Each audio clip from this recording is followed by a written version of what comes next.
Welcome to Audiobook segment.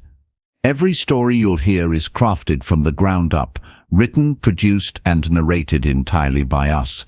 Nothing recycled, nothing repurposed, just original work made for this channel. So grab your headphones, settle in, and enjoy today's audiobook. Communication is the bridge that connects you to the world. Every word you say, every gesture you make, and every story you share can open doors or close them forever. Think about it. The difference between being overlooked and being remembered often comes down to how well you express yourself. Have you ever wondered why some people can walk into a room and instantly draw attention, while others fade quietly into the background? The answer is not luck, and it's not magic. It's communication. In this audiobook, you will learn how to master the art of communication so that you can transform your social life, your relationships, and even your opportunities. You will discover how to speak with confidence, listen with empathy, and connect with people in ways that make them remember you long after the conversation ends. This is not just about talking more, it's about talking better. It's about learning how to share your ideas clearly, express your emotions honestly, and build connections that matter. Strong communication is not something you are born with. It is something you can develop, practice, and master step by step. Before we begin, make sure you subscribe and stay connected, because each chapter will take you deeper into the skills, habits, and mindsets that turn ordinary conversations into powerful moments. If you are ready to unlock the power of your voice and change the way people respond to you, then let's begin this journey together. Chapter 1. Why Communication Shapes Your Life. Welcome to Chapter 1. Let me begin with a simple question. If you woke up tomorrow and could instantly improve one skill that would affect your school, your work, your relationships, and even your happiness, which skill would you choose? For most people, the answer is communication. The ability to express yourself clearly, to connect with others, and to be understood is the foundation of almost everything in life. Don't forget to subscribe and stay tuned, because what you are about to learn can change the way you see yourself and the way others see you forever. Communication is not just about talking. It is about connection. It is about sharing your thoughts in a way that someone else can feel, understand, and respond to. When you communicate well, you create bridges between yourself and other people. When you communicate poorly, you create walls. Imagine a student named Ryan. He was intelligent, but he struggled to explain his ideas. In group projects, his classmates often ignored him because his words were unclear. Over time, Ryan felt invisible. Then he decided to work on his communication. He practiced speaking slowly, using stories, and making eye contact. Within a few months, people started to listen. His ideas didn't change, but the way he shared them did. That changed everything. Now picture someone like Mia, who was naturally shy. She wanted to make friends, but conversations felt scary. She worried about saying the wrong thing, so she often stayed silent. But communication is not about being perfect. It is about being present. Mia began asking simple questions like, "How was your day?" or "What do you think about this?" These small efforts made others feel valued. Soon, people started opening up to her. She discovered that communication is less about impressive words and more about genuine connection. The truth is, communication is power. Think about leaders who inspire nations, teachers who change lives, or friends who comfort us when we feel lost. What do they all share? The ability to communicate in a way that touches the heart. Words can start wars, but they can also heal wounds. They can break relationships, but they can also build them stronger than ever. A big mistake people make is thinking that communication is only about talking. In reality, listening is just as important, sometimes even more. When you truly listen, you show respect. You make the other person feel important, and when people feel important, they open up. They trust you, and they want to connect with you. Consider Alex, who always interrupted in conversations. He thought this made him sound smart. But people often avoided him because they felt unheard. When Alex learned to pause, to listen fully before replying, everything changed. His friends began to value his presence. His relationships grew stronger, not because he spoke more, but because he listened better. Good communication also depends on body language. Your eyes, your hands, your posture, all of these speak before your mouth does. A smile can invite trust. Crossing your arms might push someone away. If you want to transform your social life, pay attention not only to what you say, but also to how your body speaks. Think about the people you admire most. Why do you enjoy being around them? It's not just their words, it's how they make you feel. That feeling comes from their ability to communicate warmth, confidence, and authenticity. You can learn this too. Every time you speak, you send a message. The question is, are you sending the message you want? Sometimes nervousness, unclear words, or lack of confidence sends the wrong message. But by practicing, you can control the signals you give.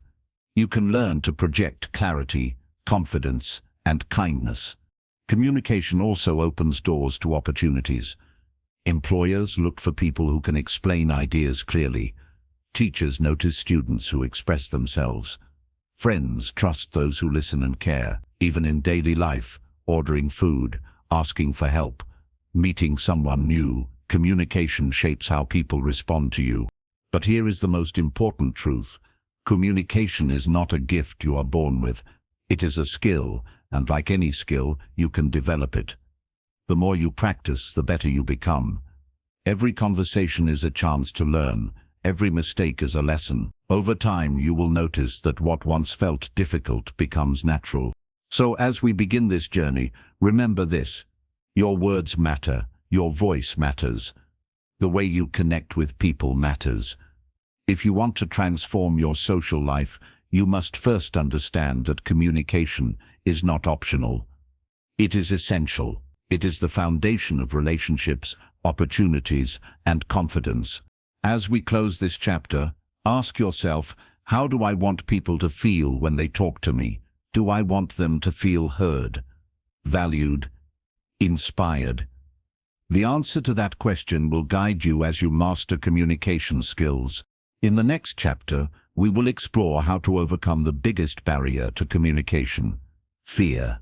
Because before you can master your words, you must first master your nerves. Chapter 2. Overcoming Fear of Speaking. Welcome to Chapter 2. Let me ask you, have you ever felt your heart race, your palms sweat, or your voice shake when you try to speak in front of others? You are not alone. The fear of speaking is one of the most common fears in the world. But here's the truth, that fear can be transformed into confidence, and once you do, your words can change your life. Stay with me and don't forget to subscribe, because this journey will teach you how to overcome the fear that holds you back. Fear of speaking comes from a natural place. Long ago, survival depended on belonging to a group. If you were rejected, it could mean danger. Today, the same instinct shows up when we stand in front of a class, raise our hand in a meeting, or even introduce ourselves to strangers. The mind whispers, what if I fail? What if they laugh? What if I am not good enough? But those thoughts are lies. They are habits of fear, not truths about you. Take the story of Emily. In school, she avoided reading aloud because her voice trembled. One day she forced herself to try, and though she stumbled, she kept going. Each time, it became easier. The trembling lessened. What once felt terrifying turned into pride. Emily learned that fear shrinks when faced, not when avoided. Or think about Jason. He dreamed of being a leader but froze every time he had to present. His classmates thought he was shy, but really, he was scared of judgment. Instead of hiding, Jason practiced speaking alone in front of a mirror. Then he recorded himself on his phone. Slowly, he began to see improvement. By the time he presented again, his voice carried strength. People noticed. His dream of leadership grew because he faced his fear step by step. The key to overcoming fear is practice. Confidence is not something you wait for, it is something you build. Start small. Speak in front of one friend, then a group of friends, then a class. Each step makes the next easier. The more you speak, the less power fear has over you. Another powerful tool is breathing. When fear rises, your body reacts, your heart beats fast, your breath shortens, your voice shakes. But if you slow your breath, deep in, slow out, you calm your body, your voice steadies. The fear no longer controls you. Consider Sophia, who had to give a speech at her sister's wedding. She felt panic rising. Before stepping up, she paused, took 3 deep breaths and reminded herself, "This is not about me. This is about love." With that shift, her nerves melted. Her speech touched everyone in the room. Reframing is another strategy. Instead of saying, "I am nervous," say, "I am excited." The body's signals, fast heartbeat, energy rush, are the same for fear and excitement. By changing the story in your mind, you turn fear into fuel. Listen to Liam's story. He once dreaded every presentation. But one teacher told him, "Your nerves mean you care. Use that energy." From then on, Liam welcomed the butterflies in his stomach. They became a sign that he was alive, engaged, and ready. His fear became his strength. Fear of speaking also comes from the belief that people are judging you. But here's the secret. Most people are too busy worrying about themselves to judge you. They want you to do well. They want to hear your message. When you realize that the audience is on your side, the weight of fear lifts. Practicing positive self-talk helps too.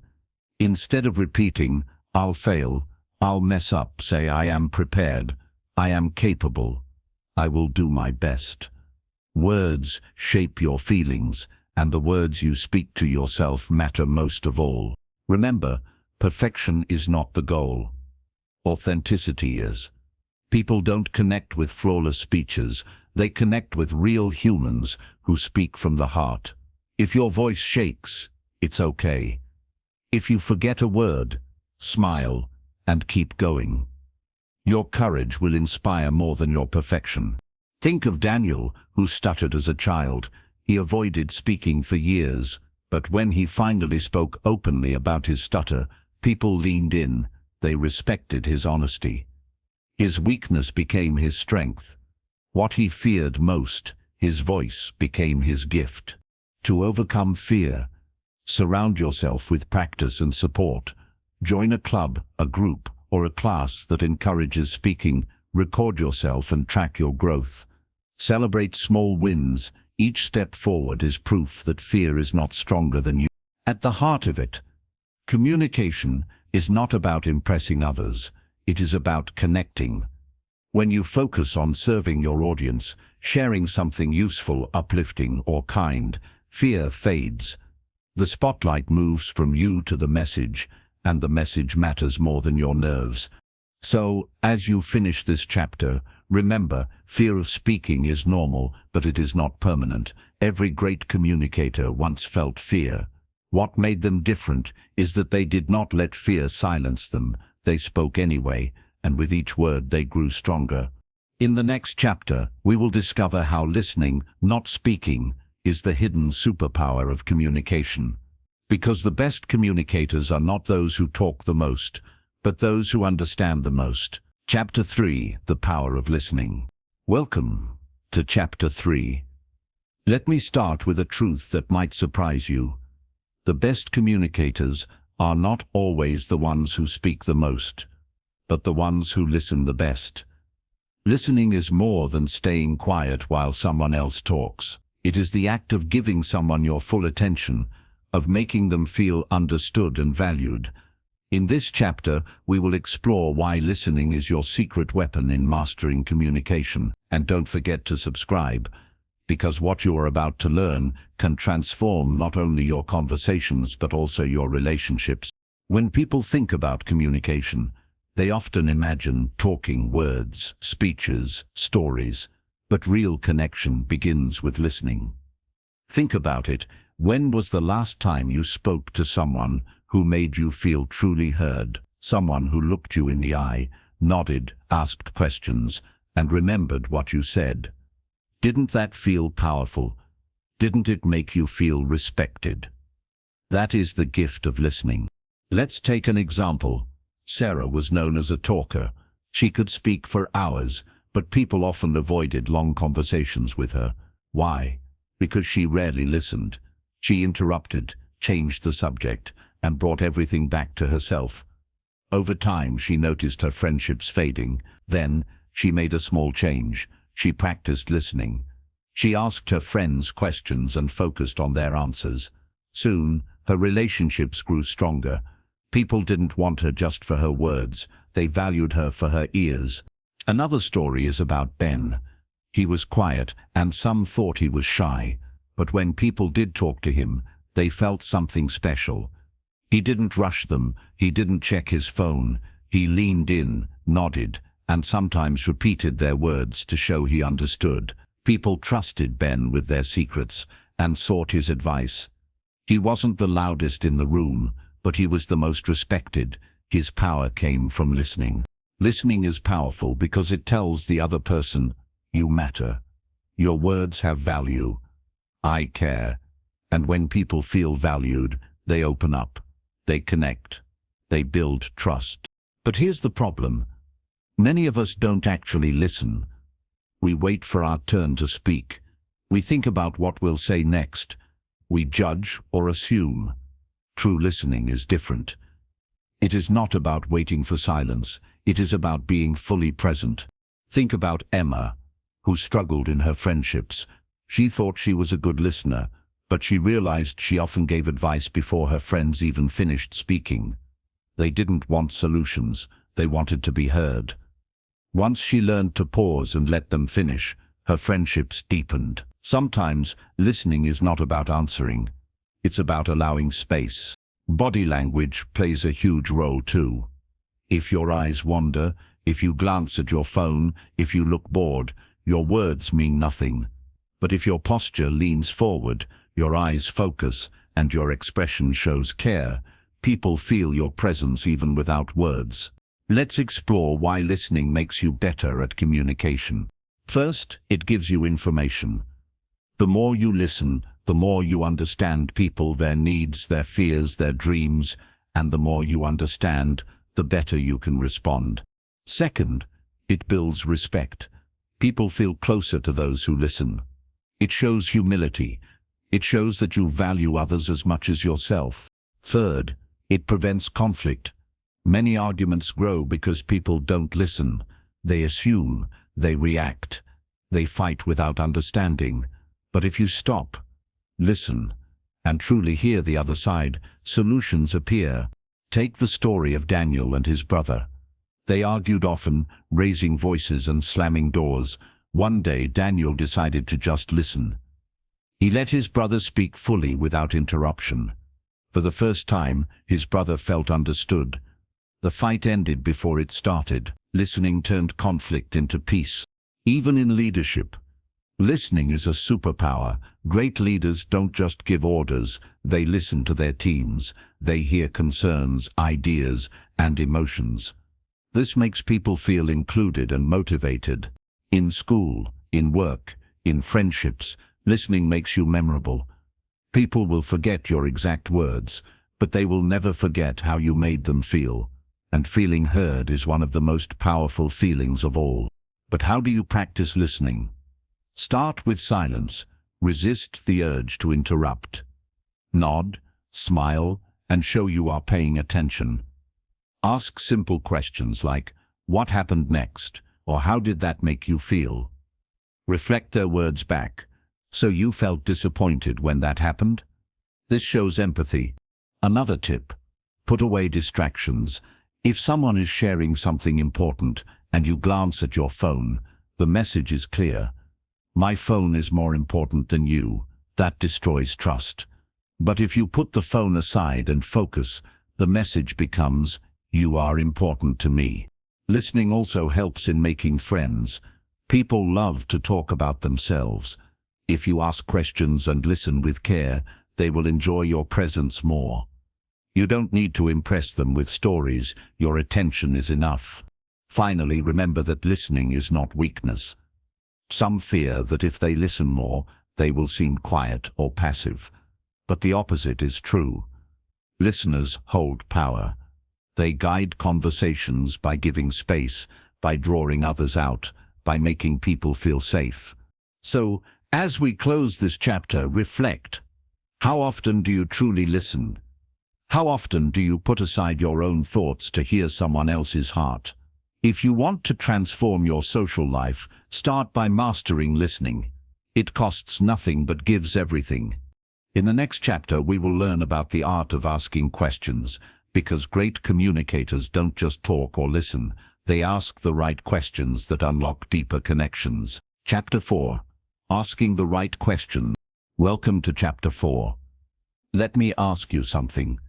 When was the last time you felt someone truly cared about what you had to say? Chances are it was when they asked you a question, not a quick, shallow one, but a question that showed genuine interest. That's the magic of asking the right questions. It can turn strangers into friends, friends into trusted companions, and conversations into deep connections. Stay with me. And don't forget to subscribe, because today we uncover the art of asking the right questions. Communication is not only about sharing your own thoughts. It is also about drawing out the thoughts of others. Questions are like keys. They unlock doors to people's minds and hearts. A good question can make someone open up, feel valued, and reveal their true selves. A poor question or no question at all can shut down connection. Think about Olivia. She often felt her conversations ended quickly. She would greet people, say, "How are you?" and then the talk would die. One day, she tried something different. Instead of asking, "How are you?" she asked, "What was the best part of your day?" Suddenly, people lit up. They shared stories, smiled, and opened up. Olivia realized that better questions led to better conversations. Or consider Max. He loved making new friends, but often found himself talking too much about himself. He didn't realize that people want to share too. When he began asking questions like, "What do you enjoy most about your work?" or "What's something you're excited about right now?" people leaned in. They talked with energy. Max discovered that when you make space for others with good questions, connection flows naturally. Why are questions so powerful? First, they show interest. When you ask someone about their thoughts or experiences, you tell them you matter. People feel valued when others care enough to ask. Second, questions guide conversations. Instead of awkward silence, questions keep dialogue alive. Third, questions reveal depth. Small talk is fine, but deeper questions reveal who people really are, their dreams, fears, values, and passions. But not all questions are equal. Some close doors. Some open them. Closed questions like "Did you like it?" can be answered with a simple yes or no. They end conversations. Open questions like "What did you like most about it?" invite stories. They expand conversation. Take the story of Mia and her cousin. When she asked, "Did you have fun at the trip?" her cousin just said, "Yes." But when Mia asked, "What was the most fun part of your trip?" her cousin told a long story about swimming in the ocean. One question ended the conversation, the other opened it. Tone matters too. If your voice sounds rushed or uninterested, even a good question will fail. But if your tone is curious, warm, and patient, people will want to share. Here are some examples of powerful questions. Instead of "How are you?" try "What's something good that happened today?" Instead of "Do you like your job?" try "What's your favorite part of your job?" Instead of "Are you okay?" try "What's on your mind right now?" Notice how each question moves from shallow to meaningful. Asking the right questions also means listening to the answers. If you ask but don't listen, People feel ignored. Real connection happens when your question leads to deeper curiosity. Take Daniel, who asked his classmate, "How's school going?" When the classmate said, "It's been stressful," Daniel could have stopped there, but he followed up, "What's been the most stressful part?" That second question showed care. It opened a real conversation. Follow-up questions are the secret ingredient. They show you are not just asking out of habit, you truly care. Questions can also create opportunities. In job interviews, asking thoughtful questions shows interest. In friendships, asking about someone's dreams makes them trust you more. In families, asking about memories strengthens bonds. But there's another side. Be careful not to push too hard. Some questions may feel too personal too soon. Respect boundaries. If someone seems uncomfortable, step back.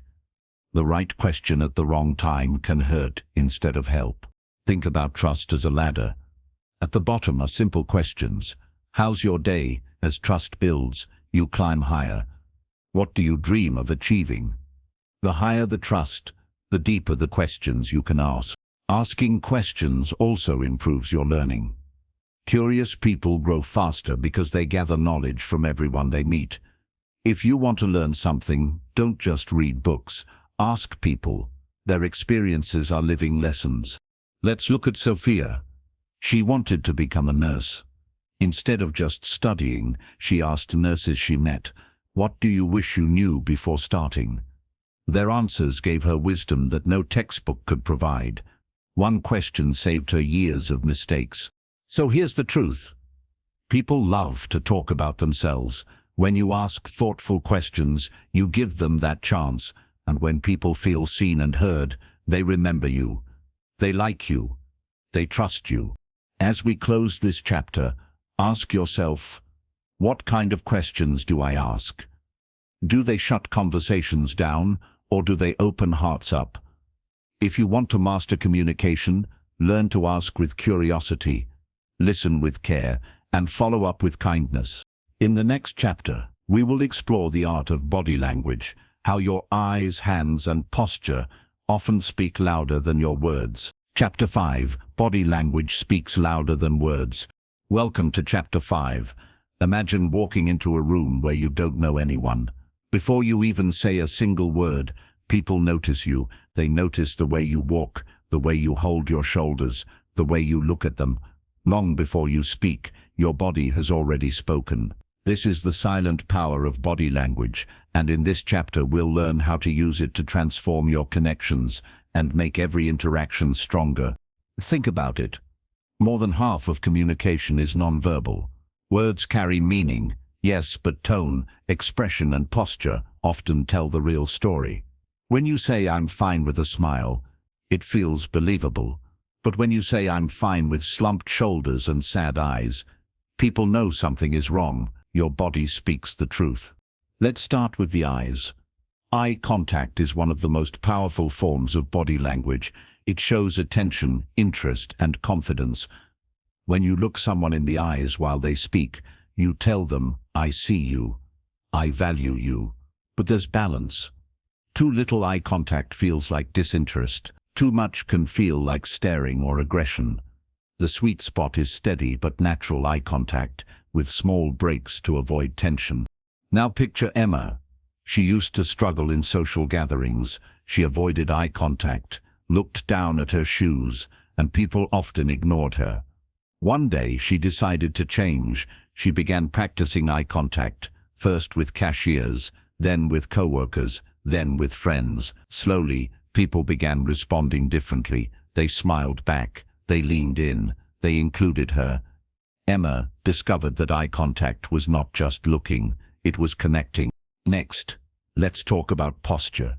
The way you hold your body sends strong signals. Standing tall with shoulders back says, "I am confident."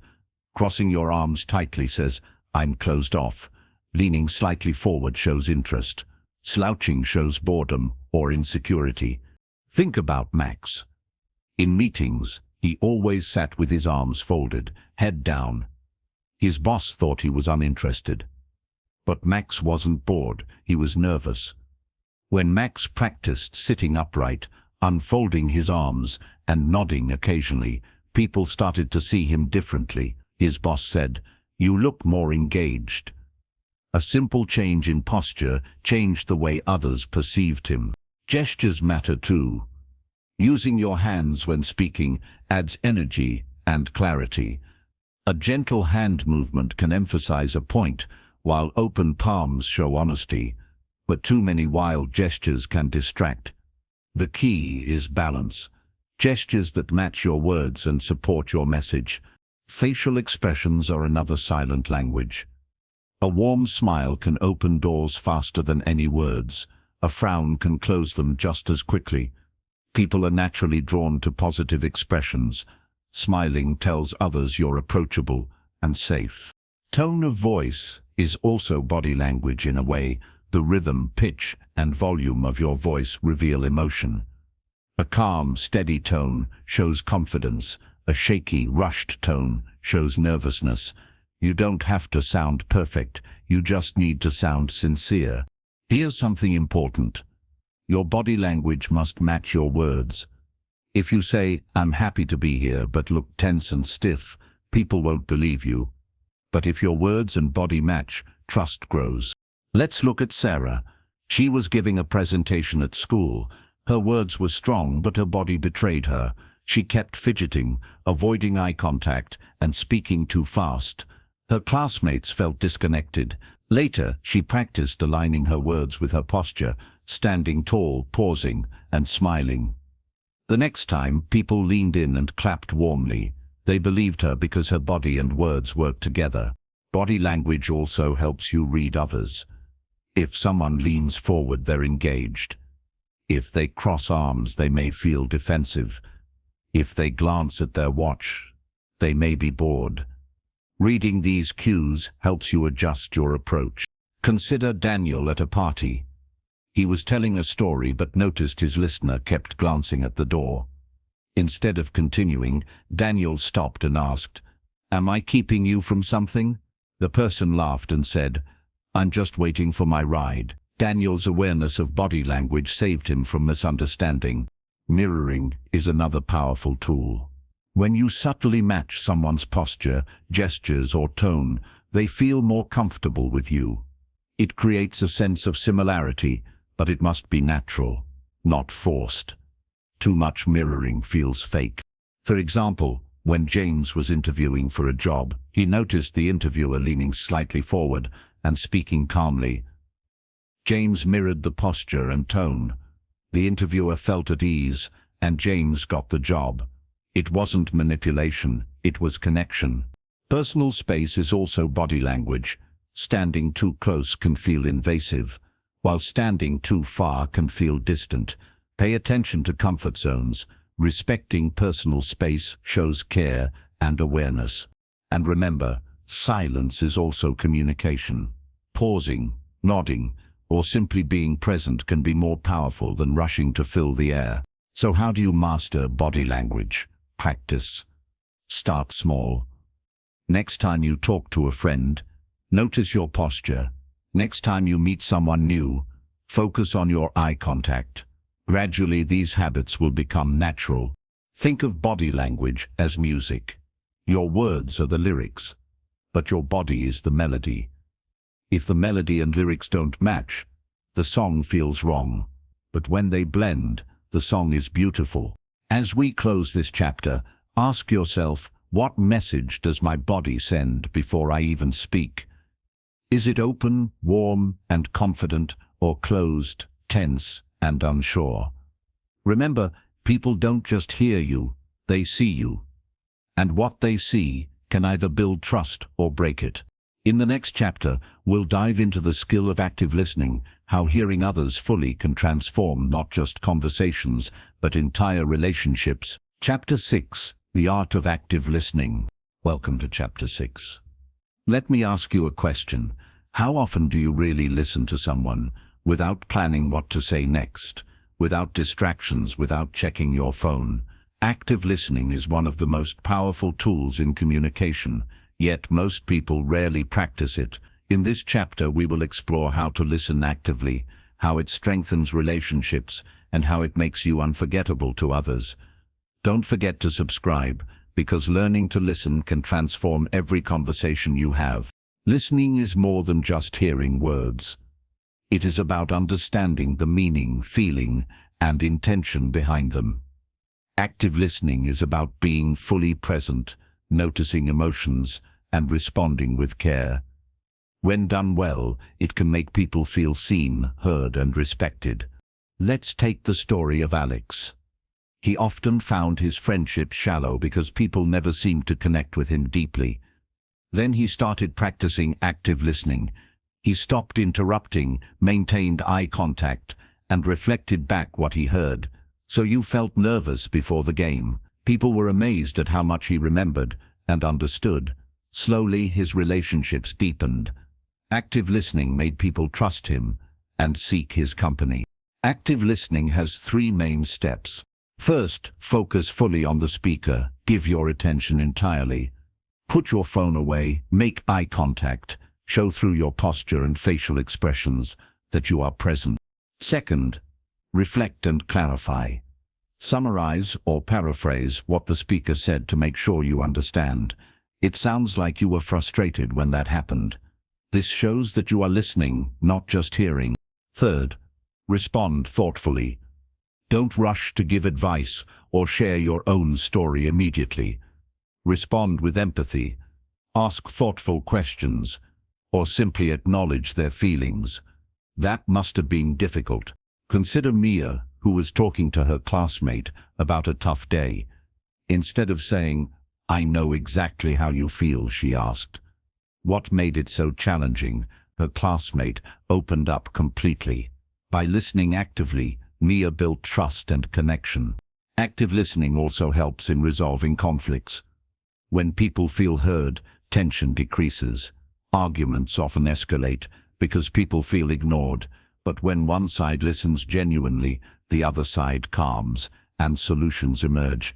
Inyul, for example, argued with his brother over chores. Both felt misunderstood.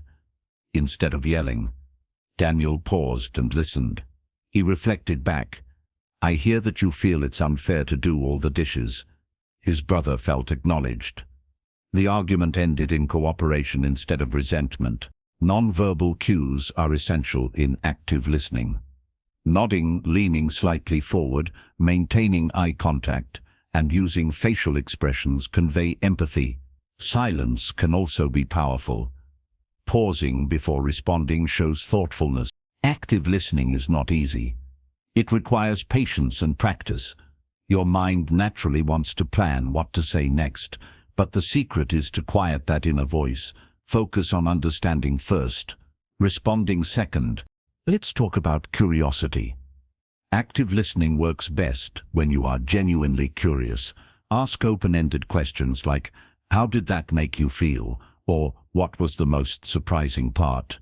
Curiosity drives connection. It signals that you care beyond surface-level conversation. Think about Olivia, who struggled to make new friends. Once she practiced asking thoughtful questions and listening actively, people started opening up to her. Her social circle grew, not because she talked more, but because she listened better. Listening also strengthens learning. When you focus fully on what others are saying, you absorb details, nuances, and insights that casual hearing misses. Active listening turns ordinary conversations into lessons. Consider a work scenario. A coworker explains a complex project. If you only half listen, you might miss key instructions. If you actively listen, you understand the context, foresee problems, and even help solve them. Listening becomes a superpower in learning and collaboration. Listening builds respect and rapport. People naturally gravitate toward those who make them feel heard. Think of your favorite teacher or mentor. What made them stand out? Often, it's their ability to listen and make you feel valued. Another story. Ethan was shy and worried about networking events. He felt overwhelmed by confident speakers. Instead of trying to outtalk them, he practiced active listening. He asked questions, nodded, and followed up on what he heard. People remembered him, invited him to projects, and sought his advice. Listening turned his anxiety into opportunity. Active listening also encourages honesty. When people feel understood without judgment, they share more openly. They trust that you care about their perspective, not just your own. And remember, active listening is a skill you can improve. Start small. Practice with a friend or family member. Focus on eye contact, silence, reflection, and follow-up questions. Gradually, it becomes natural. As we close this chapter, remember, communication is not just about speaking. It is about listening. Active listening makes people feel valued, builds trust, and deepens relationships. If you want to master communication, become someone who hears, understands, and responds with care. In the next chapter, we will explore how to tell stories effectively, because stories captivate attention, connect hearts, and make your message unforgettable. Chapter 7, Storytelling. Captivate and connect. Welcome to Chapter 7. Let me ask you a question. Why do people love stories? From childhood bedtime tales to epic movies, stories capture attention, spark imagination, and create connection. Storytelling is not just entertainment, it is one of the most powerful communication tools you can use. In this chapter, we will explore how to tell stories effectively so that people listen, remember, and connect with you. Don't forget to subscribe, because mastering storytelling can transform your social life and influence. Storytelling is more than recounting events. It is a way to share emotions, lessons, and experiences. A well-told story allows your audience to see themselves in your words. It makes your message memorable. Think about Jake, a student who struggled to present in class. He would read facts from slides, and classmates quickly lost interest. Then he learned to weave his facts into a story. Instead of listing statistics about climate change, he told a story about a local river and the people affected by pollution. Suddenly, classmates leaned in, listened carefully, and remembered the message. His story made facts relatable and real. Stories have several key elements. First, a relatable character. Your audience needs someone to identify with, even if it's you. When people see themselves in your story, they feel connected. Second, a challenge or conflict. Every story needs tension. Without it, the story feels flat. Conflict can be a problem, a fear, or a struggle, the kind that the character must overcome. Third, a resolution or lesson. The story should offer insight, inspiration, or a takeaway that resonates with your audience. Consider Sophia, who wanted to inspire younger students to read more. Instead of saying, "Reading is important," she shared a story about how books helped her through a tough year. Students connected with her experience. They understood the value of reading, not as a rule, but as a lived experience. Stories make lessons stick. Your tone and delivery matter. Speak with emotion, pace your words, and pause for impact. A well-timed pause lets the listener absorb the moment. Emotions draw people in. Excitement, curiosity, empathy, humor, all add flavor to your story. Storytelling also works in everyday life. Want to explain why teamwork matters? Share a story of a group project that succeeded or failed. Want to motivate a friend? Share a personal challenge and how you overcame it. People remember stories far longer than advice or instructions. Emma discovered the power of stories at her part-time job. Instead of lecturing customers about safety rules, she told short, relatable anecdotes about how following the rules prevented accidents. Customers not only listened, they engaged, asked questions, and followed guidance willingly. Visual details enhance stories. Describe the sights, sounds, and feelings. Don't just say, "I was nervous." Say, "My hands shook, my heart raced, and I could barely speak." When listeners can picture the scene, they feel it. Storytelling is about immersing your audience in your experience. Timing is also crucial. Start with a hook, a surprising fact, a question, or a moment of tension. Keep the story focused, and end with a strong point or lesson. Avoid unnecessary details that distract from your main message. Storytelling is not about being perfect.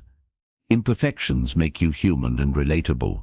If you forget a line, pause, smile, or improvise, your authenticity matters more than perfection. Stories build trust and empathy. When you share real experiences, people see your honesty. They relate to your struggles, celebrate your victories, and remember your words. Your stories become part of their memories. Take Daniel, who was shy about giving presentations. He started adding personal anecdotes to his slides. Students laughed, nodded, and shared their own experiences. Daniel's storytelling not only made him confident, it made him memorable.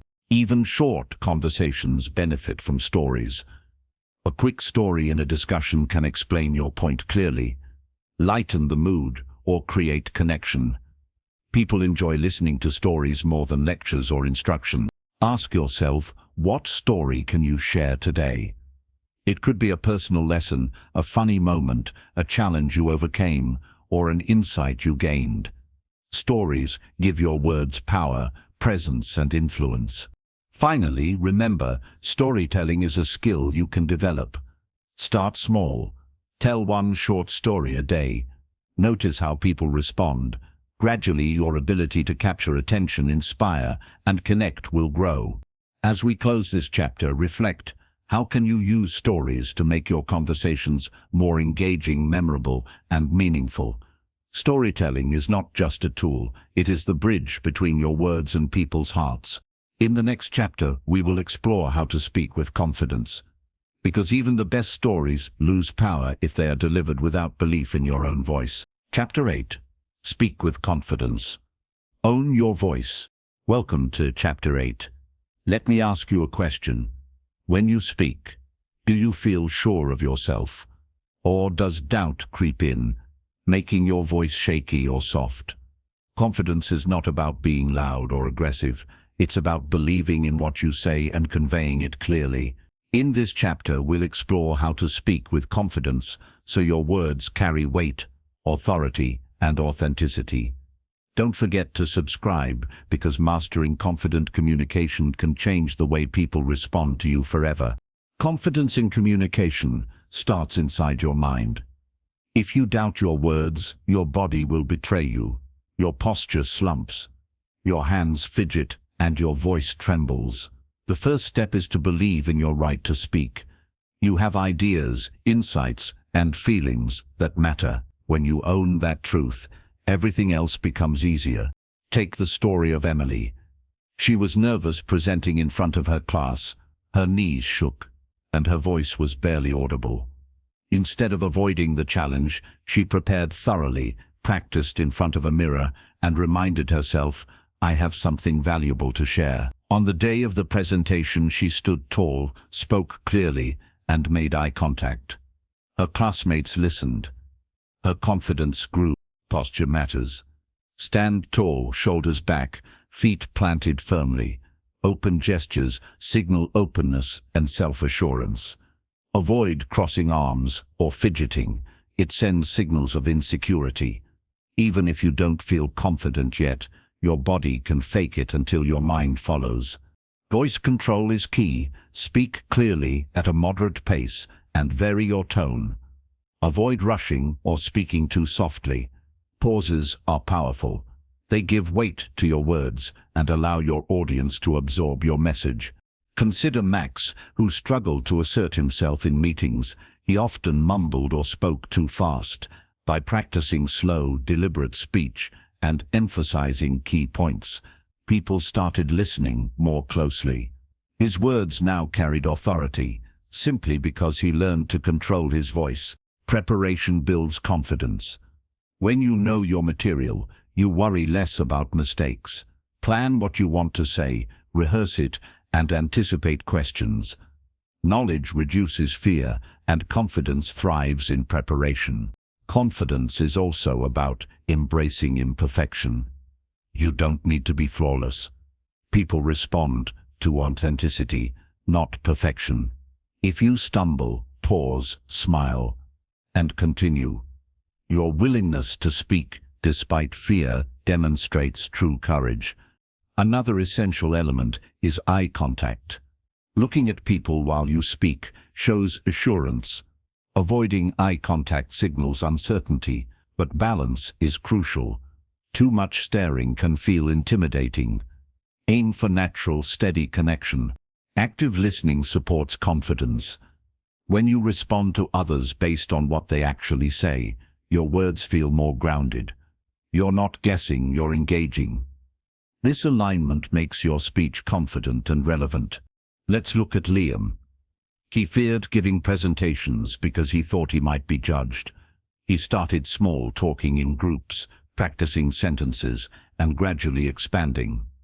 Each success, no matter how minor, built his belief in himself.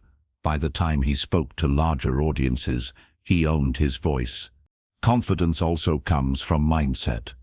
Instead of thinking, "They won't like what I say," think, "I have something valuable to share."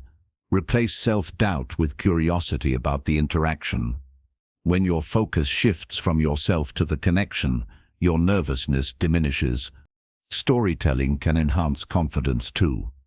When you tell a story you know well, your words flow naturally. People respond to stories emotionally. The combination of preparation, narrative, and genuine interest makes your voice compelling. Feedback is important. Ask trusted friends to listen and offer constructive advice. Small adjustments refine your delivery and increase confidence. Each improvement reinforces belief in your ability to communicate effectively. Practice in daily life. Speak to classmates, family, or colleagues. Start with short comments, then gradually express opinions and ideas in longer conversations. Confidence grows in repetition. Visualize success. Before a conversation or presentation, imagine yourself speaking clearly, engaging your audience, and receiving positive responses. Visualization primes your mind for confident action. Consider Daniel, who was terrified of speaking at social events.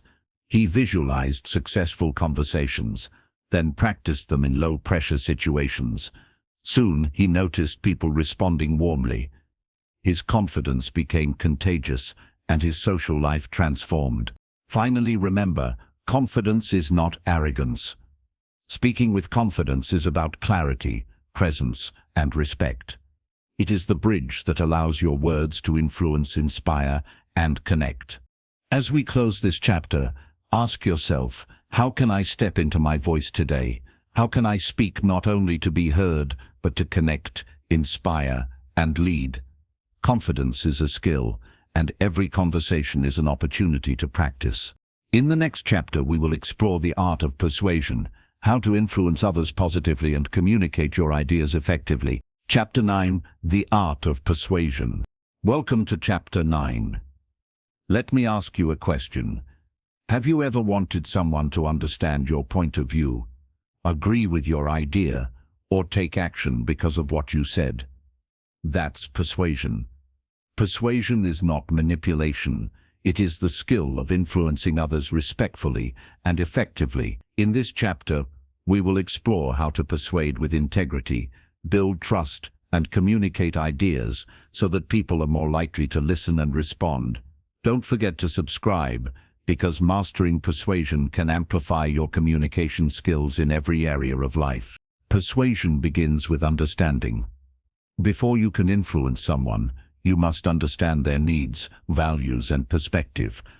People are more likely to respond when they feel you understand them. Take the story of Jason, who wanted his friends to join him in a volunteer project. Instead of telling them why it was important, he first asked about their interests and concerns. He discovered that some friends cared about helping children, while others liked social events. He framed the project to highlight both aspects. The result? Everyone agreed to join. Jason persuaded by understanding first. Next, credibility is essential. People are persuaded by those they trust. Be honest, transparent, and consistent. Avoid exaggeration. If you promise something, follow through. Your words gain power when people know they can rely on them. Consider Sophia, who wanted to convince her class to recycle more. She presented facts clearly, admitted challenges, and shared small successes. Her credibility made students listen and act. Persuasion is less about forcing opinions and more about earning trust. Emotions matter too. Humans are emotional beings. Facts alone are not enough. When you connect emotionally, people are more likely to respond. A story, a personal experience, or a vivid example can evoke empathy, excitement, or inspiration. Think about Liam. He wanted to persuade his family to adopt a pet. He shared research about the benefits of pets, but what truly convinced them was a heartfelt story about how pets bring joy and companionship. Emotion made his argument resonate. Clarity is crucial. People cannot be persuaded if your message is confusing. Organize your ideas logically. State the problem, explain your perspective, and propose a clear solution. Avoid jargon or overcomplicated explanations. Simple, clear, and relatable language wins. Listening plays a role in persuasion too. Notice objections, concerns, or doubts. Address them respectfully. When people feel heard, they are more open to your suggestions. Take Emma, who wanted her team to adopt a new workflow. Some team members resisted. Instead of ignoring their objections, she listened, acknowledged their points, and then explained how the workflow could address their concerns. People were more willing to try. Persuasion is a conversation, not a monologue. Body language reinforces persuasion. Confidence, eye contact, and open gestures support your words. If your body signals uncertainty, your argument loses impact. Your presence must match your message. Timing matters as well. People are more open to persuasion when they are receptive, not when distracted or stressed.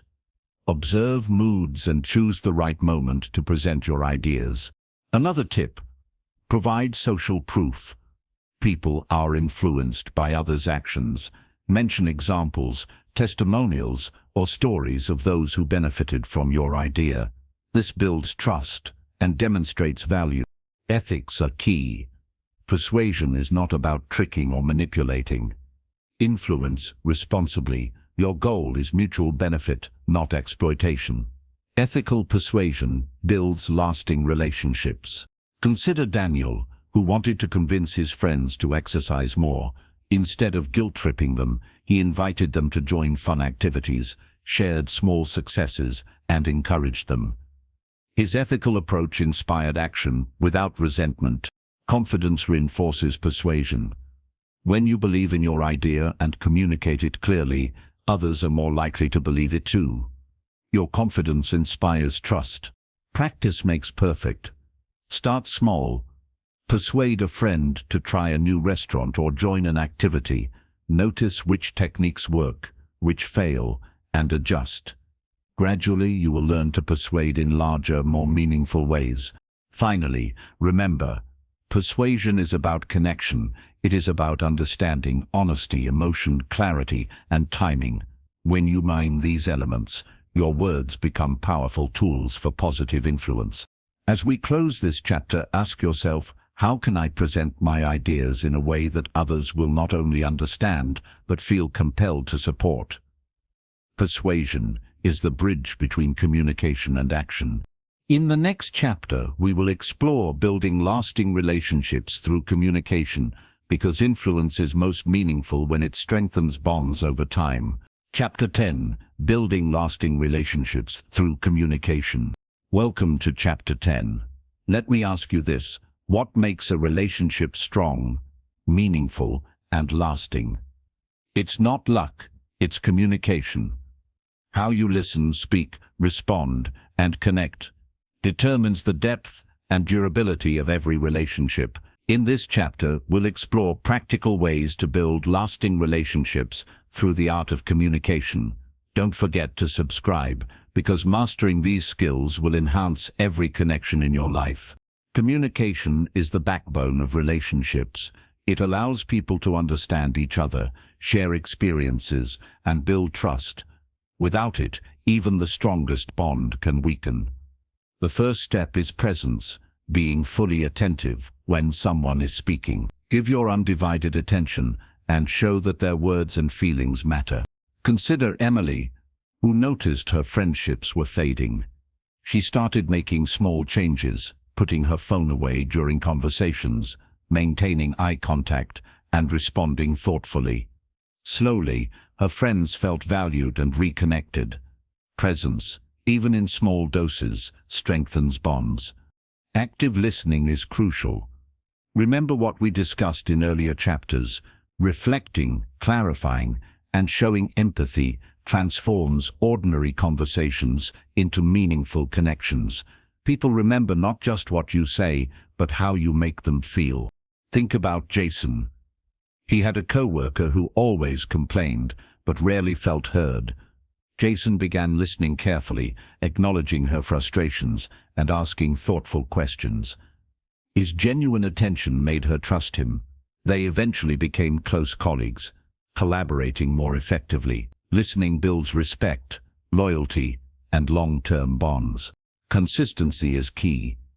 Relationships thrive on reliability. Your words must align with your actions. If you promise support, follow through. If you celebrate achievements, show up genuinely. Trust grows when people can rely on you, and trust is the foundation of lasting relationships. Consider Mia, who wanted to strengthen her family ties. She began checking in regularly, asking about their lives, and celebrating small successes. Her consistent effort deepened connections. Relationships are not maintained by grand gestures alone, but by consistent, thoughtful communication. Transparency matters. Be honest and authentic. Share your thoughts, feelings, and intentions openly, while remaining respectful. People sense authenticity, and they are drawn to it. Hiding behind pretenses may prevent conflict temporarily, but it also hinders true connection. Take the story of Liam, who often avoided sharing his struggles.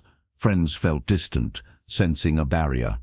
When he began opening up about challenges and vulnerabilities, others responded with empathy. His relationships became stronger, richer, and more genuine.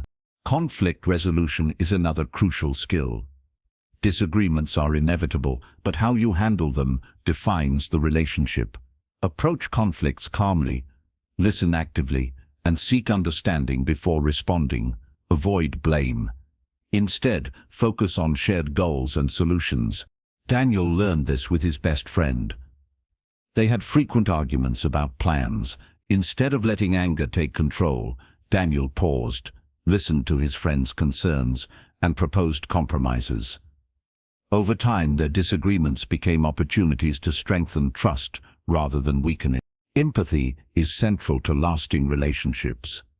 Seek to understand perspectives, feelings, and experiences. When people feel understood, they feel valued.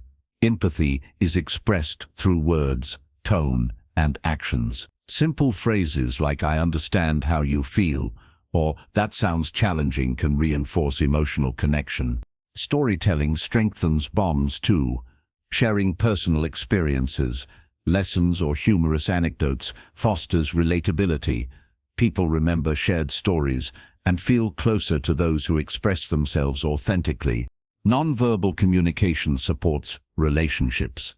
Gestures, facial expressions, posture, and tone convey sincerity and warmth.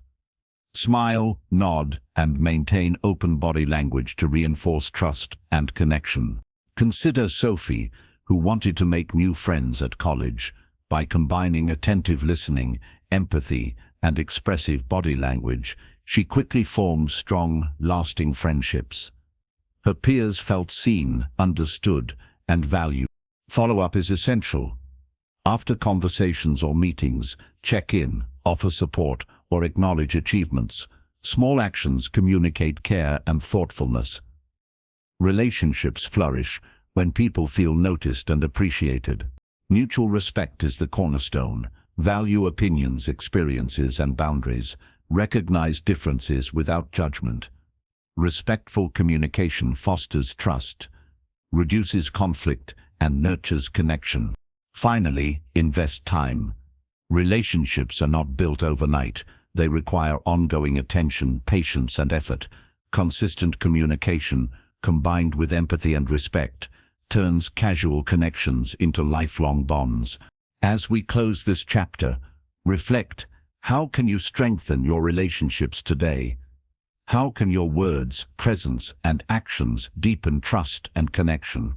Building lasting relationships is a continuous journey, and every conversation is an opportunity to grow closer to the people who matter most. In the next chapter, we will explore how to communicate effectively in high-pressure situations, because mastery is not just about comfort, but about performing well, even under stress. Chapter 11. Communication under pressure. Welcome to Chapter 11. Let me ask you a question. Have you ever had to speak in a tense situation, an argument, a job interview, or a stressful presentation, and felt your words stumble, your heart race, or your mind go blank? Communicating under pressure is a skill that separates confident communicators from the rest. In this chapter, we will explore strategies to stay calm, clear, and persuasive, even when the stakes are high. Don't forget to subscribe, because mastering this skill can transform every stressful interaction into an opportunity. Pressure can make even confident speakers falter. When adrenaline spikes, your body reacts, your heart beats faster, your hands sweat, your voice shakes, and thoughts scatter.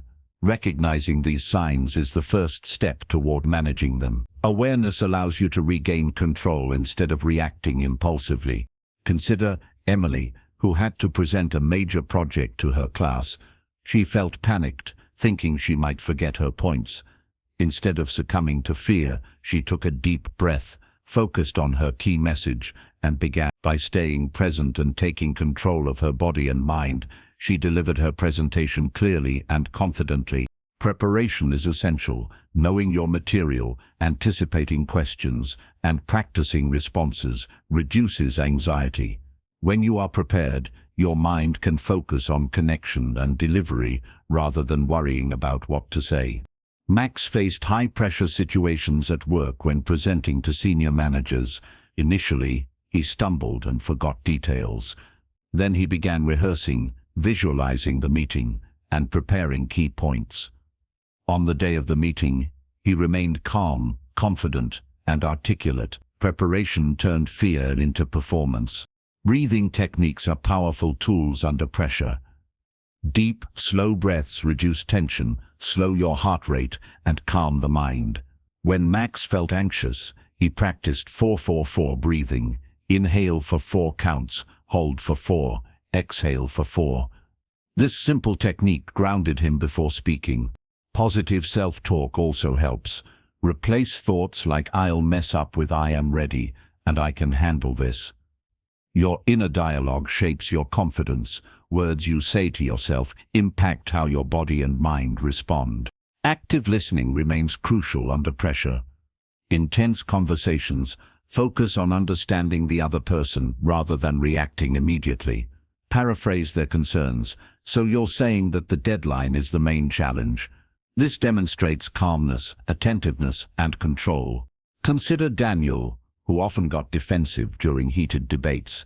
He practiced pausing, listening, and reflecting before responding.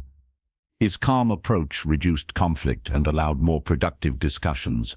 Body language under pressure communicates confidence or weakness.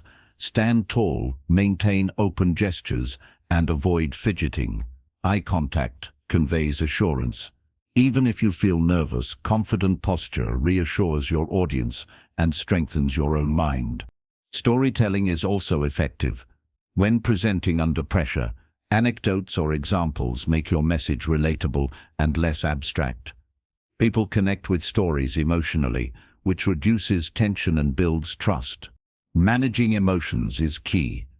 Pressure often triggers frustration, anger, or fear. Acknowledge these feelings internally, but do not let them control your words. Pause, breathe, and respond thoughtfully rather than reacting impulsively. Emma had a heated discussion with a colleague over project responsibilities. Instead of snapping, she counted to 3, took a deep breath, and responded calmly. Her measured approach resolved the disagreement instead of escalating it. Clarity is non-negotiable under pressure. Speak slowly, organize your points logically, and avoid filler words like or like. Structure helps both you and your listener navigate tense situations without confusion. Flexibility is also important. High-pressure conversations may not go as planned. Be ready to adjust your approach. Listen to new information and adapt your message while remaining composed. Practice in low-pressure environments helps. Role-play stressful situations with friends or mentors. Each rehearsal builds resilience, confidence, and adaptability. Gradually, pressure becomes manageable. Finally, remember that mistakes happen. Under pressure, you may stumble or forget a point. Own it gracefully, acknowledge, correct, and continue. People respect composure and authenticity more than perfection. As we close this chapter, reflect, how can you stay calm, focused, and effective in high-pressure situations? Mastery of communication means performing with confidence, clarity, and empathy, even when stress is high. In the next chapter, we will explore how to inspire and motivate others through your words, because the ultimate power of communication lies not just in connection, but in influence. Chapter 12, Inspire and Motivate Through Communication. Welcome to Chapter 12. Let me ask you this. Have you ever heard someone speak, and suddenly you felt energized, hopeful, or determined to take action? That's the power of inspiration. Communication isn't just about sharing information. It's about moving people, lifting spirits, and motivating action. In this chapter, we'll explore how to inspire and motivate others through your words, stories, and presence. Don't forget to subscribe, because mastering this skill can make you a source of influence and positivity in everyone's life. Inspiration starts with authenticity. People are inspired by those who are genuine. Speak from experience, belief, and passion. Your conviction shows in your tone, expressions, and energy. Consider Emily, who led a school fundraiser. Instead of giving a dull speech about donations, she shared personal stories about children who would benefit and spoke about her own journey helping the community. Her classmates were moved. Participation skyrocketed. Authenticity inspires more than facts ever could. Stories are central to motivation. Narratives about overcoming challenges, pursuing dreams, or making a difference resonate emotionally. People remember and internalize stories far better than abstract advice. Take Max, who wanted to encourage his teammates to train harder. Rather than listing statistics about performance, he shared his own struggle with discipline and how small, consistent efforts led to major results. Teammates were energized. Stories create relatability and connection. Use language that evokes vision. Phrases like imagine if, picture yourself, or what could happen if engage the mind. They invite listeners to see possibilities, to visualize success, and to feel motivated. Tone and energy amplify inspiration. Speak with enthusiasm, passion, and confidence. Your energy is contagious. Even a calm, steady tone can motivate when coupled with compelling content. Consider Sophia, who coached younger students in reading. By celebrating small successes, sharing challenges, and speaking warmly, she motivated students to persist even when they struggled.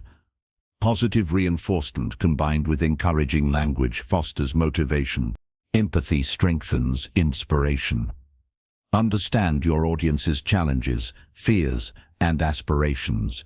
Tailor your message to their needs. People feel inspired when they see someone understands their journey and believes in their potential.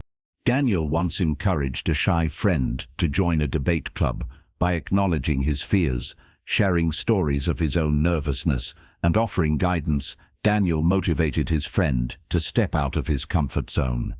Personalized empathy creates lasting impact. Clarity enhances motivation. State what action you want people to take, why it matters, and how it benefits them. Ambiguity leads to inaction. Clear, compelling guidance directs energy toward meaningful outcomes. Positive reinforcement is vital. Recognize efforts, celebrate milestones, and express belief in potential. Words like, "You can do this," "I believe in you," or "Look how far you've come," reinforce confidence and inspire perseverance. Non-verbal communication matters as well. Open posture, eye contact, and expressive gestures signal passion and credibility. Enthusiasm is not only in words, it is in your presence. Practice active storytelling in motivational contexts. Combine personal experience, emotional resonance, and actionable guidance. Inspire, but also equip people with tools to succeed. Motivation without direction often fades quickly. Even small conversations can inspire. A kind word, a story of resilience, or an encouraging observation can energize someone's day. Inspiration doesn't need a stage. It thrives in everyday interaction. Consider Liam, who regularly offered encouragement to co-workers facing tight deadlines. His simple words, combined with shared strategies and recognition of effort, fostered a motivated, cohesive team. Inspiration spread through genuine communication. Adapt to your audience. Different people respond to different approaches. Some need logic, some emotion, some humor, some guidance. Understanding this allows you to tailor your message effectively. Finally, believe in the ripple effect. Motivating one person can influence many. Inspired individuals share enthusiasm, knowledge, and energy, amplifying your impact. As we close this chapter, reflect, how can you use your words, stories, and presence to inspire someone today? Motivation is a gift, and communication is the bridge to deliver it. In the next chapter, we will explore the role of humor and positivity in communication, because joy and laughter can connect hearts, ease tension, and make your message unforgettable. Chapter 13. Using humor and positivity in communication. Welcome to Chapter 13. Let me ask you this. Have you ever laughed with someone and instantly felt more connected to them? Humor and positivity are powerful tools in communication. They lighten moods, break tension, and make your presence memorable. In this chapter, we'll explore how to use humor and positivity to strengthen relationships, enhance engagement, and create an enjoyable communication experience. Don't forget to subscribe, because mastering this skill can make every conversation more impactful and memorable. Humor is more than telling jokes. It's about timing, context, and relatability. Well-placed humor makes conversations enjoyable and encourages openness. It creates an environment where people feel relaxed, safe, and willing to engage. Consider Jake, who struggled to connect with his classmates.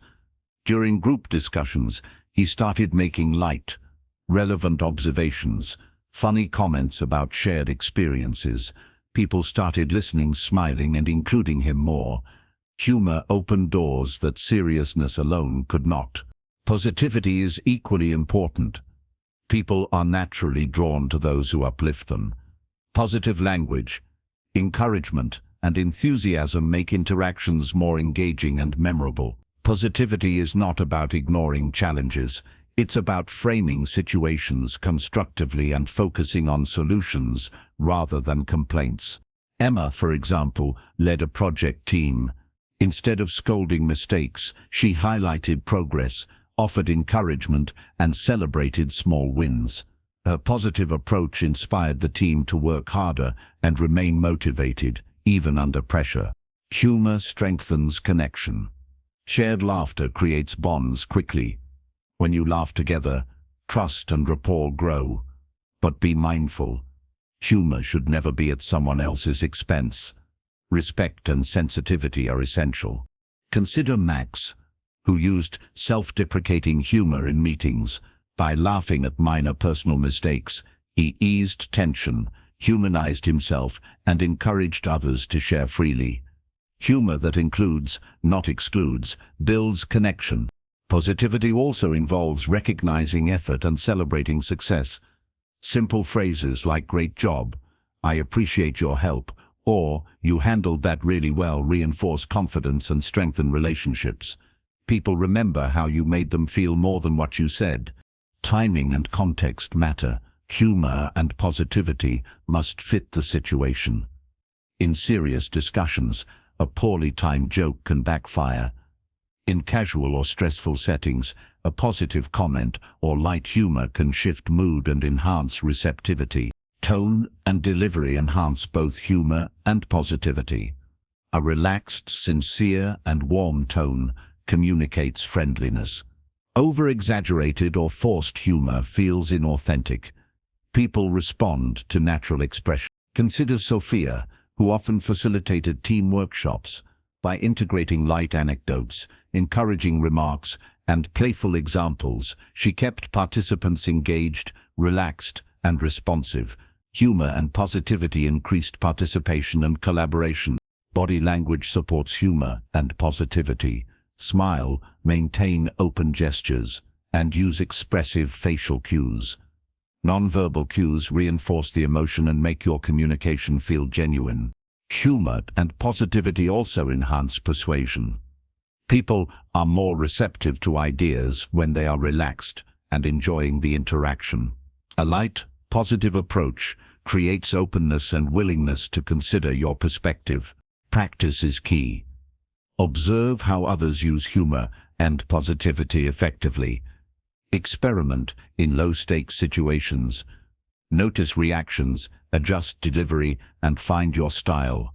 Over time, humor and positivity become natural tools in your communication toolkit. Even small interactions benefit. Greeting a colleague with a smile, making a light-hearted comment, or offering encouraging words can transform the mood of the conversation and make you memorable. Finally, remember, humor and positivity are not distractions. They are bridges. They ease tension, build connection, and make your pitch resonate. They are essential elements of engaging, influential, and lasting communication. As we close this chapter, reflect: how can you bring laughter, lightness, and encouragement into your conversations today? Joy and positivity are powerful, and your words are the vehicle to share them.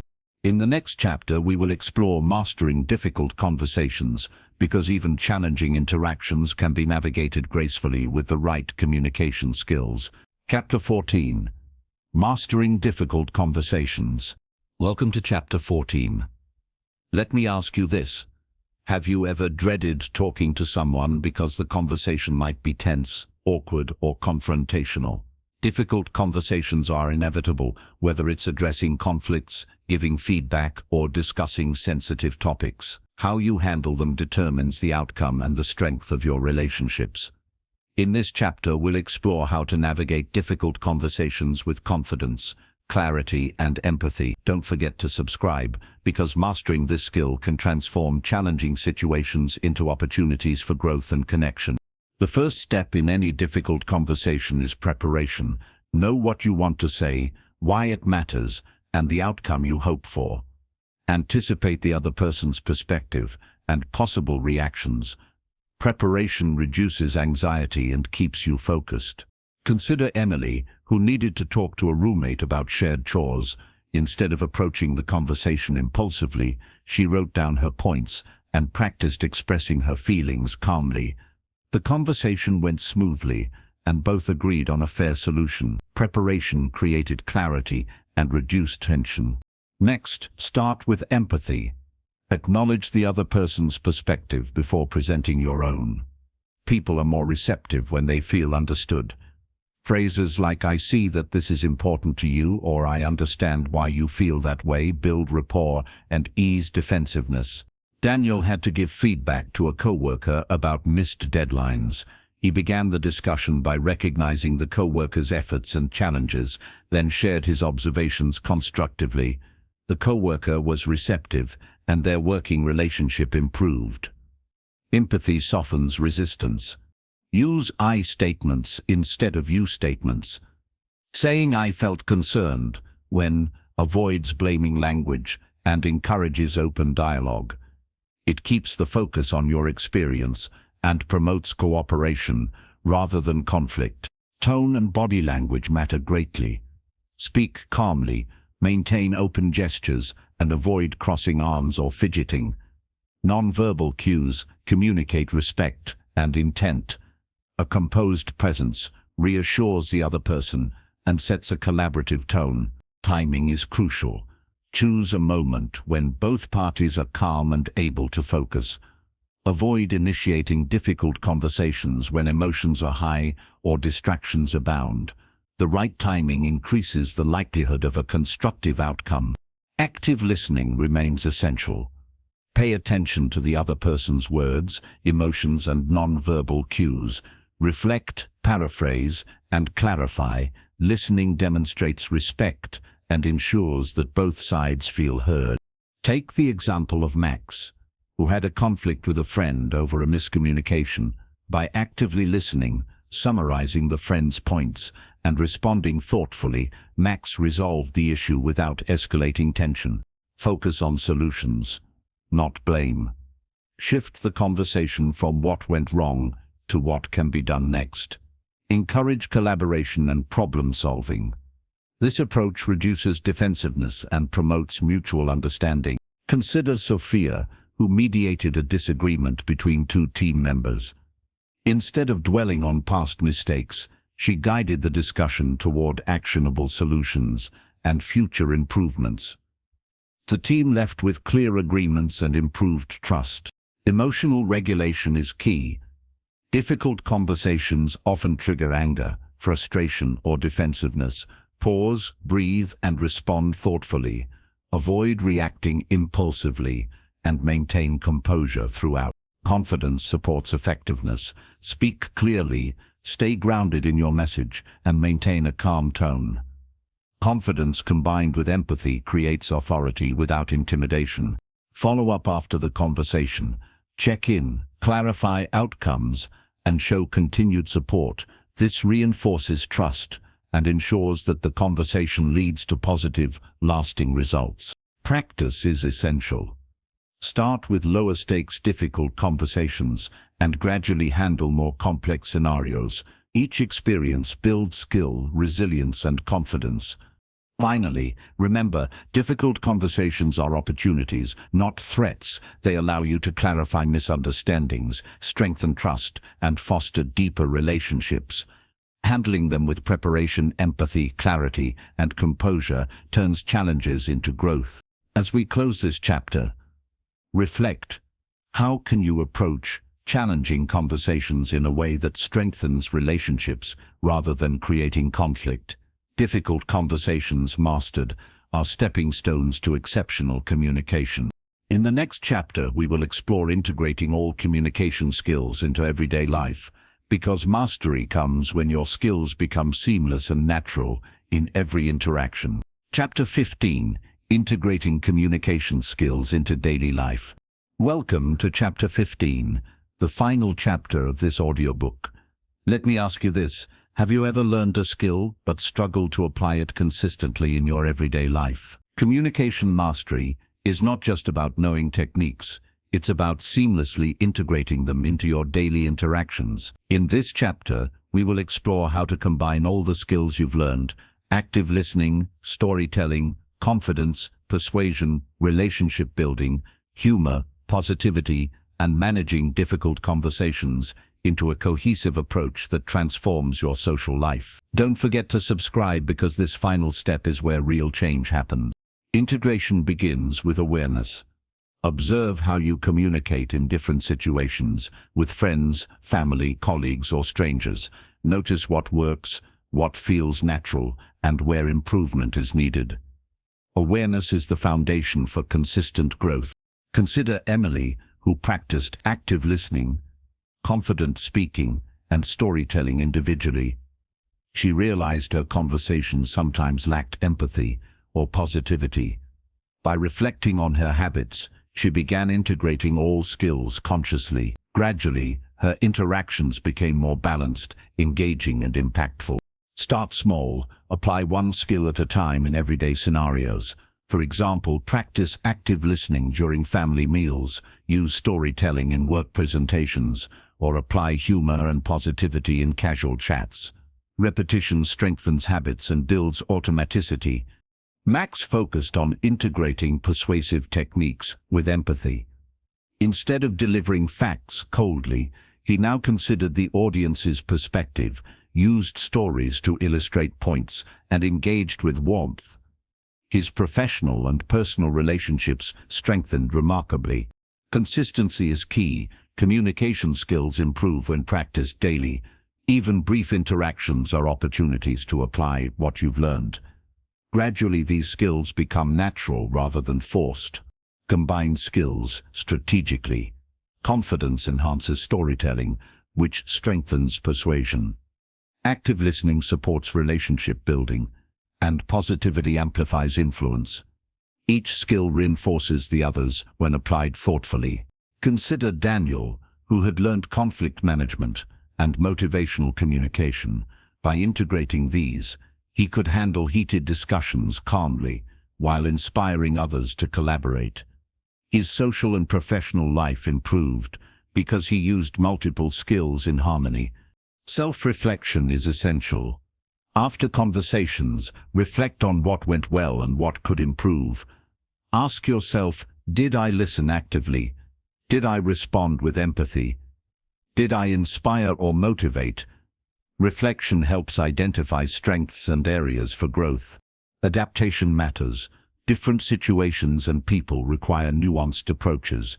Flexibility allows you to adjust tone, content, and strategy without compromising authenticity. Your communication becomes dynamic, effective, and context-sensitive.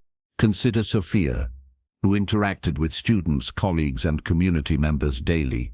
She adjusted her language, tone, and storytelling style, depending on her audience. This flexibility allowed her to connect meaningfully with everyone she met. Build routines that reinforce skills. Journaling about conversations, rehearsing presentations, or practicing storytelling with friends are simple ways to reinforce learning. Small, consistent practices compound over time. Mindset is crucial. Approach every interaction as an opportunity to connect, learn, and improve. Embrace mistakes as lessons rather than failures. A growth mindset accelerates skill integration and mastery. Celebrate progress. Recognize improvements, successful interactions, and positive feedback. Acknowledging achievements motivates continued practice and confidence. Finally, remember, integration is a journey, not a destination. Mastery comes when communication becomes effortless, natural, and authentic. When you combine active listening, empathy, confidence, storytelling, persuasion, positivity, and conflict management, your social and professional life transforms. As we close this audiobook, reflect, how will you apply these skills in your next conversation? Every interaction is an opportunity to connect, inspire, and influence. Mastering communication is a lifelong journey, and with practice, your words can create impact, understanding, and lasting relationships. Congratulations on completing master communication skills. Learn to transform your social life. Now take these lessons into the world, practice daily, and watch your social and professional life flourish.